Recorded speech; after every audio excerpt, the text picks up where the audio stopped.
हनुमान चालीसा में हनुमान जी की 8 सिद्धियों और 9 निधियों का उल्लेख विशेष रूप से किया गया, जो हनुमान जी की दिव्य शक्तियों और चमत्कारिक गुणों को बतलाते हैं। हनुमान जी की आराधना करने पर ये 9 निधियां उनके भक्तों को भी हासिल हो सकती। लेकिन ये 9 निधियां कौन कौन सी हैं, चलिए जानते हैं। हनुमान जी 9 निधियों के दाता कहे गए और मान्यता है कि ये 9 निधियां जिसके पास भी होती हैं, उस व्यक्ति को अनेक चमत्कारिक गुण मिलते हैं। ये 9 निधियां 9 प्रकार के दिव्य खजाने या धन को दर्शाती हैं। चलिए जानते हैं इन 9 निधियों के बारे में।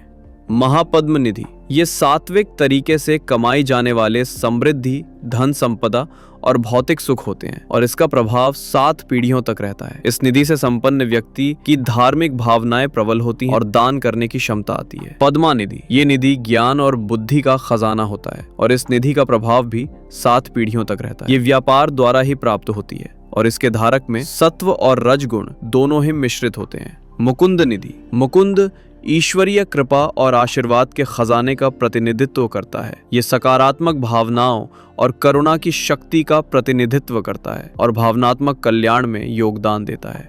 नंद निधि, ये दिव्य सुरक्षा का प्रतीक है और नकारात्मकता और बाधाओं को दूर करने की शक्ति का प्रतिनिधित्व करता है। मकर निधि, मकर प्रजनन क्षमता और रचनात्मकता का प्रतिनिधित्व करता है। ये नए विचारों को उत्पन्न करने, नवीनता पूर्वक सोचने और कलात्मक प्रयासों में मानवीय क्षमता को दर्शाता है।